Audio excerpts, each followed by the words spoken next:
Muito bem, estamos de volta com o nosso programa que é o BH Todo Dia. E eu queria começar aqui, contar um pouco dessa história, Renato, do livro, que é o Dias Demais, que tem a ver com a sua história, mas é uma história de Belo Horizonte. Vamos falar um pouco disso. Elias, eu me aventurei, contar a própria história. Então, Belo Horizonte é o cenário, é um cenário muito bacana.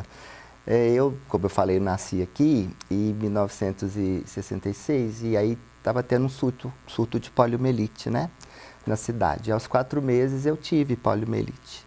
E aí foi a luta dos meus pais para a recuperação, para toda a luta para poder fazer uma reabilitação psicomotora boa. E aí a minha mãe e meu pai arregaçaram as mangas, meu pai e minha mãe trabalhadores, e lutaram muito, e aí eu tentei escrever nessa história um pouco dessa luta e da perspectiva dessa criança que eu era, Você hoje, tem irmãos? Eu tenho 3 irmãs, então quando eu nasci eu tinha 3 irmãs, minha irmã mais nova de todas é 10 anos mais velha que eu, então era que o menino nasceu na casa, então foi uma coisa interessante assim para os meus pais, que era uma coisa diferente, e depois a polio veio.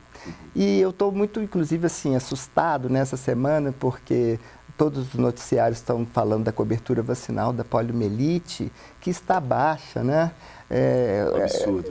Eu sou médico, eu sou médico psiquiatra e como médico eu fico muito preocupado com a volta dessa doença, A meta tem que ser 95%, Ela estava erradicada? Em 1996 nós ganhamos um certificado de erradicação da poliomielite e as chances dela voltar, com essa cobertura vacinal baixa. Mas então, foi interessante que eu estou lançando o livro sábado e aí acabou que tem um contexto diferente, um contexto triste, mas eu acho que eu aproveito a vinda aqui no seu programa, para pedir aos pais para levar as crianças para vacinar, porque é uma doença muito dura. Poliomielite não tem cura, Elias, é uma doença que é na medula. Então, ela dá nas pessoas e depois as pessoas têm que catar os restos dessa doença, Então, eu acho que meus pais fizeram desse resto uma opção de vida, Eu sou muito grato.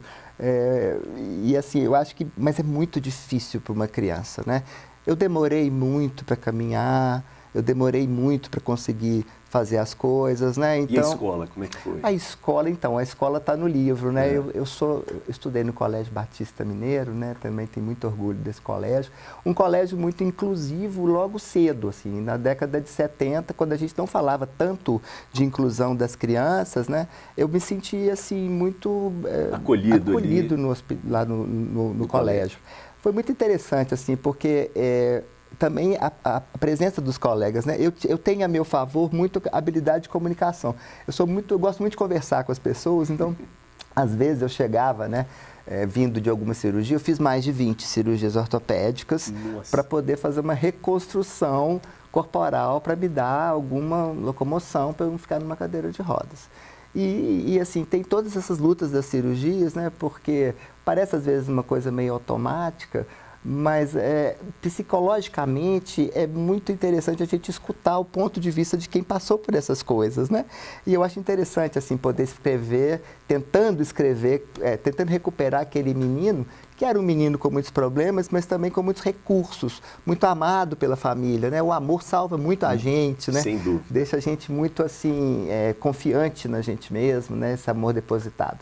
E eu acho muito bacana poder contar essa história e trazer para agora essa discussão sobre uma doença que quando eu comecei a escrever o livro, eu comecei a escrever em 2008 porque eu tive uma queda em casa e aí eu tinha muitos anos que eu não fazia cirurgia, E aí eu tive uma queda em casa e quebrei o fêmur. Sim. E aí, Elias, eu tive um pavor de anestesia, mesmo sendo médico. E foi a coisa mais inexplicada, porque eu falei, como que eu, sabendo que é uma anestesia, sabendo que há riscos, mas é muito seguro, Você vê, são tantas cirurgias que acontecem todos os dias. E eu comecei a ter um pânico disso. E na hora lá do bloco, mesmo algumas pessoas vindo, anestesistas, amigos, ortopedistas, amigos, falando, Renato, o que é? Eu falei, não sei, gente, mas eu acho que eu não vou sobreviver a essa anestesia.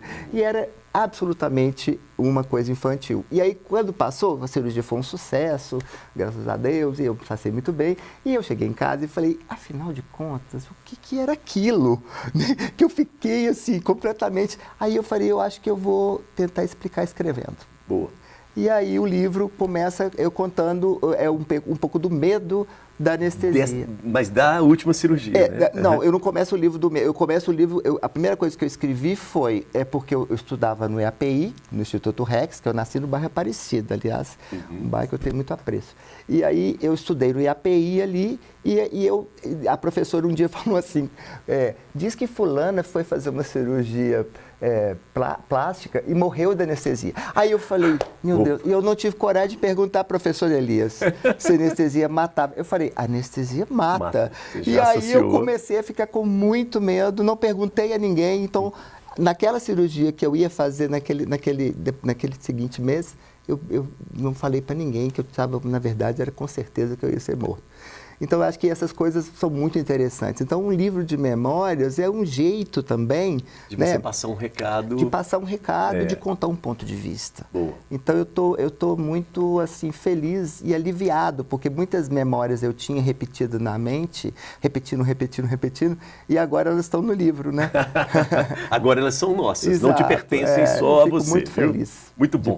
Vamos aproveitar, porque nós temos aqui dois representantes de um trabalho, a gente falou sobre educação inclusiva, né, Renato? Você estava falando disso. Mas e a arte na inclusão aí também? Vamos começar, Laís, fala pra gente. Bom, sou idealizadora do Festival Acessa BH, que esse ano chega na 2ª edição. O festival é um projeto que visa o protagonismo do artista com deficiência na cena. Então, toda a nossa programação, que esse ano a gente tem cerca de 50 atividades, entre apresentações de teatro, dança, música, literatura, debates, oficinas, enfim, uma extensa programação gratuita. Toda a programação artística é de artistas com deficiência ou grupos que tenham também na sua formação artistas com deficiência. E tem muitos? Temos muitos, a gente tem aí representantes de 10 estados participando dessa edição conosco, mais de 30 atrações, então a gente tem muitos profissionais mesmo, né? Quando a gente pensa em acessibilidade, inclusão, a gente pensa muito nos projetos sociais, mas a gente quis mesmo dar o protagonismo do artista, do profissional que trabalha com as artes. E além do protagonismo nos palcos, a gente também quer a acessibilidade para o público. Então a gente tem apresentações presenciais com recursos de Libras e audiodescrição, e na programação online a gente tem Libras, legendas e audiodescrição. Agora, Laís, por que isso? Por que você resolveu, né, e outras pessoas bancarem, né, apostarem nesse projeto? Muita gente me pergunta porque eu não sou uma pessoa com deficiência, então por que eu fiz um festival com esse propósito? Isso surgiu da minha experiência enquanto espectadora e produtora, de perceber que não tinha eventos com esse perfil. A primeira vez que eu assisti a um espetáculo com acessibilidade foi em 2016, e eu estava em Pernambuco a trabalho e tive essa experiência. E aquilo falou... Mexeu contigo. Eu falei, eu trabalho, né, sou espectadora de cultura, trabalho com produção cultural, por que eu não vejo espetáculos com acessibilidade, artistas com deficiência? Então, isso foi meu primeiro clique lá em 2016. Comecei a pesquisar sobre o assunto, né, dados da pessoa com deficiência, de inclusão, acessibilidade, e vi que no censo de 2010 do IBGE, falava que 24% da população brasileira tem algum tipo de deficiência, seja ela mais leve ou mais grave. Sim. 24% da população, né? A gente está falando aí quase 1/4 da população brasileira. E aí isso para mim ficou mais urgente ainda. Eu falei, gente, 1/4 da população brasileira. Eu não conheço uma pessoa com deficiência, eu não me relaciono com uma pessoa com deficiência, eu não vejo os artistas com deficiência, público com deficiência nos eventos. Lembro do Dudu enquanto espectador de cultura, porque ele sempre foi muito assíduo mesmo, né, Dudu? Mesmo se não tivesse os recursos de acessibilidade, ele sempre frequentou. Então, eu falei, o que eu posso fazer, né, a partir da minha atuação profissional, como que eu posso contribuir mesmo para trazer a questão da inclusão e da acessibilidade para o centro do debate. Então, eu tive a ideia do Acessa BH em 2018, a gente concebeu o projeto. Em 2020, a gente teve uma primeira edição do seminário, que foram só debates, então, sobre inclusão e acessibilidade nas artes, porque muito além do dia do espetáculo, né, são muitas questões aí envolvidas. Então, como a gente sempre fala, não adianta só o evento ser acessível. Eu preciso promover uma mobilidade urbana, eu preciso, né, que as pessoas tenham autonomia e segurança nessa locomoção. Eu preciso que os espaços sejam acessíveis não só na estrutura física, mas no atendimento, desde a bilheteria, na recepção, no atendimento do cafezinho, na lanchonete. Então, a questão é muito mais ampla. Vamos entrar nisso. Dudu, vamos lá. Belo Horizonte é uma cidade amiga em termos de eventos culturais, de acesso a eventos culturais da pessoa com deficiência? Olha, ainda é um processo bem inicial. Eu vou pegar o gancho do Renato, que eu acho que a gente tem algumas coisas em comum, né? Estamos conhecendo hoje, Sem coisa dúvida. dos mineiros aqui. Eu sou uma pessoa que nasci com uma deficiência visual, uma deficiência degenerativa, que é a retinose pigmentar. Eu tive um pouco de visão já. Hoje eu vejo só flocos de luz, faixas de luz, coisas assim. E também tive um privilégio nos anos 70 de estudar numa escola comum, né? Coisa que não era muito comum. As pessoas iam para um gueto, para um lugar específico, né? E tive uma família também que me empurrou para a rua, né? Para fazer coisas, ter atividades. E a arte foi fundamental. Minha família muito voltada para literatura, para cinema, com discos demais, livros demais. Então eu absorvi tudo isso. E eu venho para a arte, como eu já tinha dito, para trabalhar memórias. Eu acho que todo cidadão, toda pessoa... Que coincidência, hein? Toda pessoa tem uma história para contar. Isso. Então, eu conto as minhas e aproprio da dos outros. E levo para a cena. Que ótimo. Porque é a observação, né? Então, no primeiro espetáculo, que foi o Glauco, da nossa companhia, ele é baseado na obra do poeta Glauco Matoso, mas que eu misturo a minha história com a história do Glauco Matoso, né? O Glauco tem deficiência visual? O Glauco é cego, ele tem glaucoma, por isso que ele chama Glauco Matoso. Isso ele é mesmo. um glaucomatoso. E ele é da pesada. Ele é da pesada. Ele usa palavrão, ele, Sim, né, provoca as pessoas. Esse primeiro espetáculo que eu quis fazer era para romper com aquela coisa do ceguinho bonzinho, educado. Eu era escroto no personagem, boca suja, agressivo, revoltado, nada de deficiente bonzinho. Ou seja, uma né? pessoa normal, Uma pessoa né, normal, Dudu? né? Que até o Glauco, que eu tenho contato com ele, porque ele me liberou toda a hora para fazer o que quiser, ele é um doce de pessoa, mas ele fala, Dudu, eu tenho que ser assim. Eu tenho que provocar. A gente tem que provocar. Muito bom. E quando a gente criou a Pigmentar Companhia... Como é que é o nome? Pigmentar. Pigmentar, de pigmento. De pigmento da pele, porque nós temos na nossa trupe negros, temos doença retinose pigmentar e temos pessoas LGBTQIA+. Então a nossa ideia é trabalhar as marginalidades, sabe?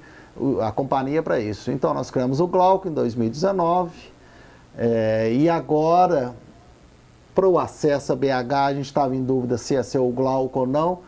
Resolvemos criar uma outra ideia também, baseada em memórias minhas e de outros artistas, o Cabra Cega, que fala das infâncias e dos encontros das crianças com a deficiência e como se conduz esse contato.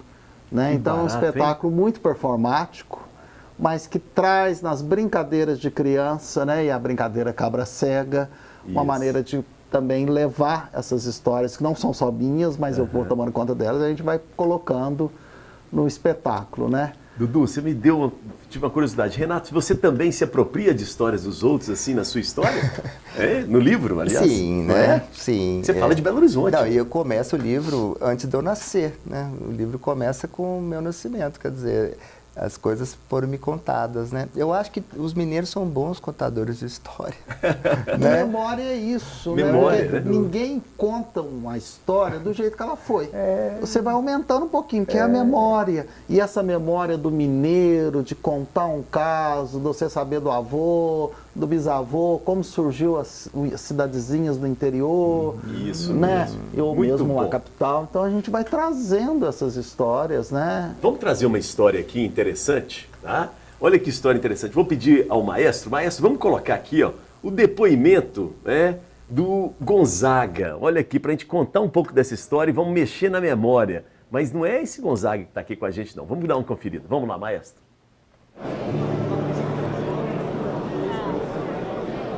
Bem marmorizada. Eu sou técnico em nutrição, formado em 75 pelo SENAC. e trabalho com a área de alimentação há mais de 40 anos.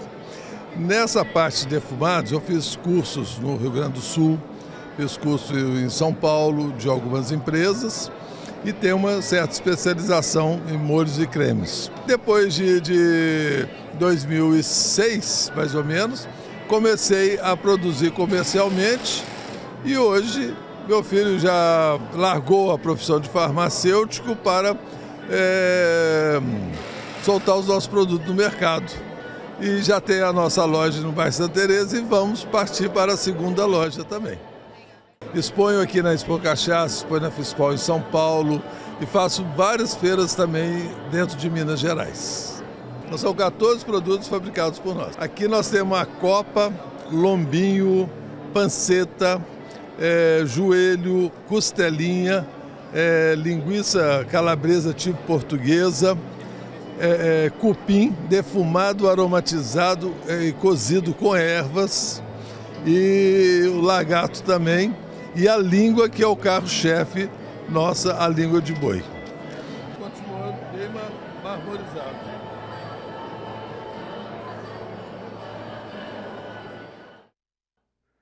Muito bom, tá vendo? Memória, história, também pode virar negócio, né? Sem dúvida, sem dúvida. É seu pai? Isso, meu pai, o nome Defumados Gonzaga, meu pai chama Luiz Gonzaga, não tem nada a ver com a cidade de Gonzaga, ele também é de Belo Horizonte, mas como ele gosta muito de ser chamado de Gonzaga, quando ele foi colocar o nome da marca, ele decidiu colocar como Defumados Gonzaga. Mas começou na família, né? O sucesso foi primeiro na família. Isso. Na década de 90, meu pai fazia igual na roça, né? Aqueles latão, né? Defumava, mas só para a família mesmo, né? E aí a gente ia comendo, ia gostando, elogiando, ele adora um elogio, né? É claro, né? O cozinheiro tem que receber elogio, né, gente? Então, em 2002, 2003, ele começou a fazer uma mini fábrica no sítio que ele mora. Meu pai é comerciante de outra área, foi comerciante a vida inteira, mas de outra área. Mas comerciante é comerciante, né? Comerciante é comerciante, sem dúvida. E aí ele fez essa mini fábrica no sítio que ele mora, né? Começou a participar das feiras, né? Como ele diz, Expo Cachaça. Eu formei em farmácia, tentei... trabalhar na área. Trabalhar na área, gosto, né? Acho uma profissão maravilhosa, né? Então, só que isso, como meu pai fazia as feiras e depois não fazia tanto para revender, não tinha loja, né? As pessoas não conseguiam comprar como queriam os produtos dele, né? Você via que tinha uma demanda ali. Isso, e ainda ele tinha que aperfeiçoar mais um pouco, né? Era muito, claro, né? Eu começou a bater na minha cabeça, 2017, 2018, eu falei, poderia vender esses produtos, né? Mas não sabia como. Em 2019 eu decidi largar a minha profissão, falei com meu pai, vamos assumir isso, pai. Você defuma e eu vendo, e aí, fechou? Né? Sem experiência no comércio, né? O que ele achou? No começo ele ficou com medo. Foi, não é? Claro. Será que vamos conseguir? Né? Porque então é só uma feira outra, uma feira ali, uma outra feira. Não, e você estudou, fez farmácia, né? Dos pais, mães, né? Tem essa preocupação. Com certeza, né? Eles, nossa, tem certeza que você vai largar a farmácia? Eu falei assim, não, vou, vamos botar o nome pra frente, né? Só que aí eu falei assim, não quero vender boca a boca, né? Eu quero ter uma loja. Um ponto, né, de venda. Então a loja começou no Floresta, eu morava até então no Floresta, né? Então, um ponto de venda, só que aí eu falar assim, vou vender só defumados? Não, né? Então, nossa loja, ela tem uma outra linha, mas o foco mesmo é as carnes defumadas. Mas isso foi em 2019. Isso. Aí vem a pandemia. Vem a pandemia. E aí? E aí a gente teve que reinventar, né? Mais uma vez. Então, partimos para o atacado. Né? Então a gente começou a fazer uma coisa que hoje a gente não está fazendo, que era bacon para hamburguerias, porque o delivery cresceu demais. Então, como o nosso bacon, ele, assim, posso dizer que ele é muito bom, né? As hamburguerias começaram a comprar e aí a gente sobreviveu na pandemia. Mas você passou aperto, né? Você falou com a gente aqui, né? Passamos. No momento que veio a pandemia, que falou assim, vai fechar tudo, menos as lojas, a minha não fechou, minha loja não fechou. Sim. Mas eu estava numa rua onde estava tudo fechado, eu falava assim, eu não posso trabalhar até 7, não tem movimento, não posso trabalhar até 7 da noite, porque é perigoso. Isso, é perigoso. Então, fechava 4 da tarde, 3 da tarde, né? mas falei que não ia desistir, Isso. né? Então a gente superou a pandemia, fomos para Santa Teresa, onde que a loja hoje é no Santa Teresa, não no Floresta mais. Fomos para Santa Teresa, ainda estamos sofrendo um pouco com o restante da pandemia, né? Mas estamos firme e forte e vamos para a segunda loja. Boa, muito bom. O que é o diferencial dos produtos de você, na sua opinião? O meu produto, o nosso produto, né? Ele é um produto artesanal. Né? A gente não quis sair dessa linha. Então o que acontece? A nossa defumação é natural, o nosso tempero ele não é injetado, a gente não utiliza fumaça líquida. O tempero, meu pai não passa para ninguém, é um segredo de família, né? Então vem todo esse diferencial. Se você for comprar um produto, um bacon meu e um bacon de uma indústria, você vai sentir aquilo ali, porque a indústria ela não vai defumar a lenha, passar ali 10 horas defumando, passar ali 5 dias no tempero. Eles não têm tempo para isso. Então eles precisam industrializar o produto. A gente não. A gente vai manter o nosso artesanal, a gente não quer industrializar, porque no momento que você industrializou ali, você já não é mais aquilo, aquela essência de família, né? Então, a diferença de você comer o meu produto, comer um produto industrializado, você vai ver que existe uma diferença no sabor, né? Até na forma que é feito, né? Então, essa é a pegada. E a gente trabalha, pai, mãe, eu, um tio que mora ali, né, minha esposa comigo na loja, então não tem muito disso de, né, nosso produto ele demora a ficar pronto, dependendo do produto, demora 5, 6 dias, o salaminho são 100 dias para ficar pronto. 100 dias? Né, então é uma coisa diferente. Boa. Vamos abrir esse papo aqui. Dudu, você que está aí perto desse perfume, você gosta de produtos defumados? Como é que é, Dudu? Eu gosto e acho interessante, assim, porque eu sou um ótimo garoto propaganda para ele, que já passou, ele põe o produto defumado, eu tô lá cheirando e falando para as pessoas como é gostoso. Isso deve ser muito bom negócio, né? Mais uma vez, igual no Mineirão. Você hoje seria o que a gente chama de influencer. Vender bem o produto dele. Muito bom. E você gosta de algum defumado mais especificamente, assim, Dudu? Não sei. Talvez um lombinho, né? Eu achei interessante a língua defumada. Laís, e aí? Não conheço, mas copa, salaminho já é bem minha praia, gosto bastante. Um tira-gosto. E na minha região, lá no interior, a gente tem bastante, né? Assim, na região de São João del Rei, muitos é uma técnica popular. Muitos produtores locais, né? De queijo defumado, que estão expandindo, muitos produtores de queijo estão expandindo também para os defumados, né? Aumentando a linha de produtos. Gosto bastante. Renato, você já tinha falado, defumado você gosta. E ele ficou falando desse bacon. Ele gosta de comer, o Renato. Ele gosta de comer. Ele foi falando bacon, minha boca encheu d'água. Agora você imagina o envolvimento, né? Bacon é vida, olha lá. Mas e essa língua defumada? Eu fiquei curioso. Então, meu pai, ele gosta muito de trazer produtos novos, inventar produtos novos, né? Inventar moda. Inventar moda, né? Que, graças a Deus, dão certo, né? Então, a língua foi uma coisa que eu não imaginaria que ia dar tão certo. Sim. O que acontece? As pessoas... você fala, no interior todo mundo já comeu língua, mas você chega na capital aqui, eu não comi, eu não sei fazer, não, pegar a língua, ter que limpar aquilo ali, ter que cozinhar. Não, a gente já traz a língua pronta, a pessoa vai pegar ela, vai fatiar e vai comer. Porque a nossa língua, a gente, além de defumar ela, a gente cozinha igual meu pai falou, né? Tanto a língua, o cupim, o lagarto. Então, ela tem um processo do tempero, o processo da defumação, o processo do cozimento, até chegar na minha loja, né? E o que isso é legal? Eu tenho muitos clientes que nunca falaram que não gostavam de língua e não tinham comido. Isso. Como a língua está pronta, ele só vai chegar e fatiar e comer, virou um sucesso. Se você falar que não é língua, as pessoas vão comer também. Eu posso contar uma história? Pode, claro. Eu tenho um cliente, espero que você esteja vendo, mas eu não vou contar o seu nome, tá? Eu tenho um cliente, ele chegou um tempo que ele comprava língua toda quinta-feira na minha loja. Toda quinta-feira. Só que na casa dele falava que era carne cozida. Ele disse que o dia que a esposa descobrisse, ia separar dele. Porque a esposa dele odeia língua, só que ela come toda quinta-feira à noite. Gente, só que ela acha que é carne cozida. Porque a língua ali, depois que você fatiou, você não percebe que é língua.